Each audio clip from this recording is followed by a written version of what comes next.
Halo semuanya, masih bersama saya Apip di sini di Dimensi Apip. Dalam video kali ini saya akan membandingkan ketiga smartwatch ini ya, yaitu smartwatch Denos D20 atau ada yang nyebutnya Y68.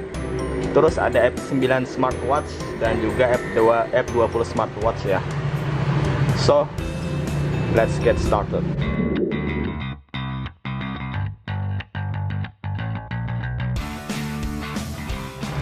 Oke, kita mulai dari beratnya dulu ya. Tapi saya tidak menimbang karena timbangan saya lagi rusak. Jadi cukup kita rasakan saja karena sangat terasa perbedaannya dengan hanya memegang seperti ini. Jadi dari ketiga smartwatch ini jelaslah Denos D20 Y68 ini yang paling ringan ya. Sangat ringkih, sangat kopong sekali kelihatannya. Sangat ringan sekali. Beda dengan F9 dan F20 smartwatch ini yang kelihatan solid dan beratnya cukup terasa berat ya. Oke, lanjut dari layarnya. Denos D20 dan F9 smartwatch ini layarnya sama ya, 1,3 in.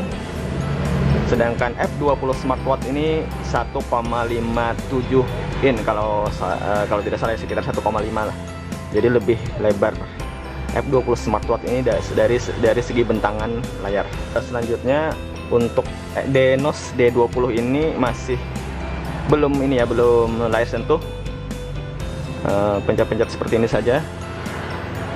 Sedangkan F9 dan F20 smartwatch ini sudah layar sentuh. Ini kebetulan F20 smartwatch ini yang punya saya ini sudah beberapa kali mengalami kerusakan. Saya perbaiki sendiri dan kadang dia bisa nyala sendiri ya kalau didiamkan. Jadi saat ini dalam video kali ini memang tidak bisa saya tunjukkan, tapi ini kadang-kadang berfungsi normal. Oke, lanjut. Untuk ketahanan air ketiga-tiganya sama ya, tahan air. Nah nih kebetulan hidup bentar tadi. Bisa kalian lihat. Nah, mati lagi. Untuk ketahanan air ketiga-tiganya tahan air ya. Tiga-tiganya sudah saya coba di hujan badai.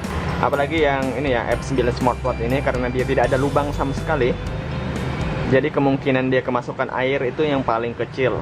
Beda halnya dengan F20 smartwatch yang di sini ada lubang mikrofon dan lubang speaker. Untuk Denos D20 saya pernah gunakan satu kali hujan-hujanan juga lumayan. Ketahanan airnya tiga-tiganya oke lah. Oke, lanjut. Untuk fitur-fitur tentu saja Denos D20 atau Y68 ini yang paling, bukan ini maksud saya, ini yang paling minim fiturnya ya, baik fitur olahraga maupun fitur kesehatannya. Baik saya tunjukkan saja. Ini layar utama, ini ada step. Kita lihat dalamnya ada apa saja. Informasinya cuma step, kilometer yang kita tempuh, jarak yang kita tempuh.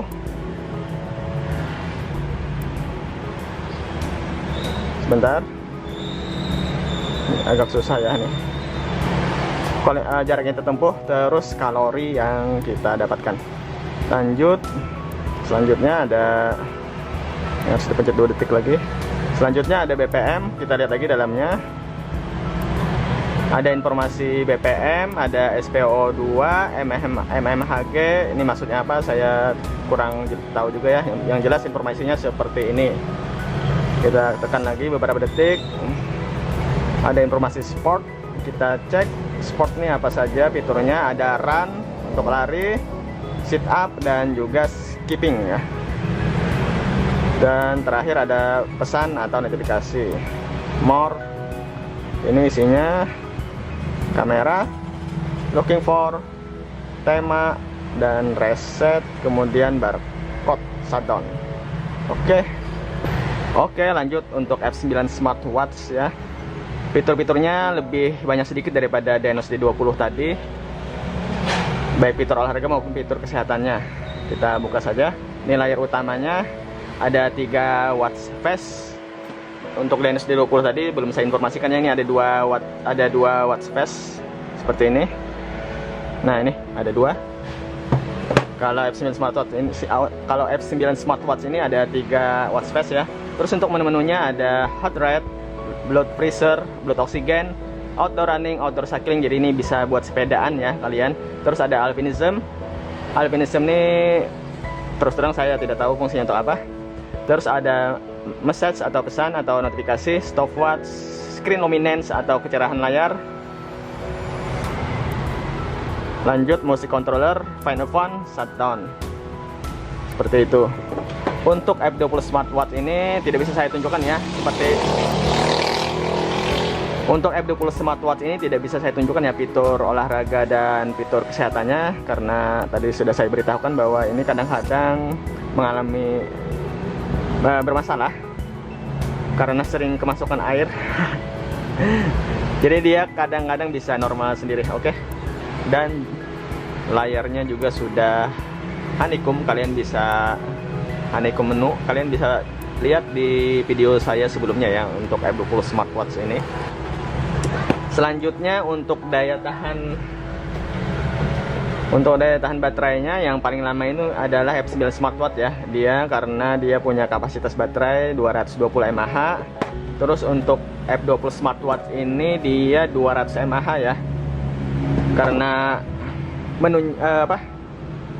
menu-menunya lebih banyak daripada F9 smartwatch, jadi dia lebih boros sedikit. Terus yang terakhir ini hanya 150 mAh ya untuk Dimensity 20. Terus untuk charger untuk F9 smartwatch dan F20 smartwatch ini sama ya, menggunakan magnetic charger seperti ini. Namun dia beda ya, pinnya ini agak selisih sedikit, jadi dia tidak bisa saling ini ya. Misalnya saya menggunakan charger F20 smartwatch ini untuk F9 smartwatch itu tidak bisa karena pinnya beda. Awalnya saya kira bisa, tapi setelah saya lihat benar-benar ini ternyata selisih sedikit untuk pin charger ini. Untuk Dimensity 20 dia chargernya masih seperti ini ya, masih seperti ini, USB, tinggal colok ke chargeran smartphone atau ke power bank. Untuk strap tentu saja Dimensity 20 ini tidak bisa kita ganti-ganti ya, karena modelnya seperti ini. Dan juga dia tidak bisa diratakan melengkung seperti ini, karena tadi ada ini buat memasang strapnya ini. Beda hanya dengan F9 smartwatch dan F20 smartwatch, dia keduanya ini bisa menggunakan strap Apple Watch ya. Jadi kalian bisa beli strapnya Apple Watch, tapi seperti kita ketahui strap Apple Watch itu mahal sekali ya, sekitar 500 ribuan kalau nggak salah, atau 800 ribu kalau nggak salah. Lebih mahal dari smartwatch ini sendiri. Jadi mungkin kalian beli yang KW-nya saja yang sekitar 80 ribu sampai 100 ribuan saja. Ini saya beli strap Apple Watch yang KW ini 100 ribuan untuk yang F9 smartwatch ini. Jadi dia sudah separuh harga dari F9 smartwatch ya, karena ini harganya cuma 180 ribu. Untuk harga yang paling murah tentu saja Dimensity 20 ini. Ini harganya cuma 59 ribu. F9 smartwatch ini 180 ribu. Di tahun 2019 kemarin saya beli, tapi sekarang di tahun 2021 ini sudah naik ya, sudah 200 ribuan harganya. Saya cek tadi di toko yang sama. Untuk F20 smartwatch ini kisaran harganya hampir 400 ribu ya, dan harganya masih tetap sama ya, 380 ribuan ke atas lah, 400 ribuan. Oke, untuk kesimpulannya yang paling saya rekomendasikan F9 smartwatch ini ya, walaupun menunya tidak semenarik F20 smartwatch yang ada honeycomb menunya, tapi untuk pemakaian sehari-hari ini bisa menerjang hujan badai, dan sensor-sensornya juga masih berfungsi sempurna ya, dan ketahanan baterainya juga hampir semingguan, jadi hemat baterai sekali. Beda dengan F20 smartwatch ini, mungkin karena dia punya menu-menu seperti honeycomb menu biasa dan beberapa fitur lain, jadinya agak ini ya, pemakaiannya baterainya agak boros sedikit daripada F9 Smartwatch. Terus untuk aplikasinya F9 dan F20 Smartwatch ini sama ya, menggunakan WearFit Pro, WearFit 2.0 bukan WearFit 2.0 maksud saya. Kalau Denos D20 ini aplikasinya menggunakan Fit Pro ya. Oke, sampai di sini saja video kali ini. Terima kasih sudah menonton. Jangan lupa subscribe bagi yang belum like video ini. Kalau kalian suka, jangan di dislike. Kalau tidak suka, tetap dukung saja channel ini biar tetap terus berkembang. Komen di kolom komentar, kita diskusi saja biar channel saya berkembang ya. Terima kasih.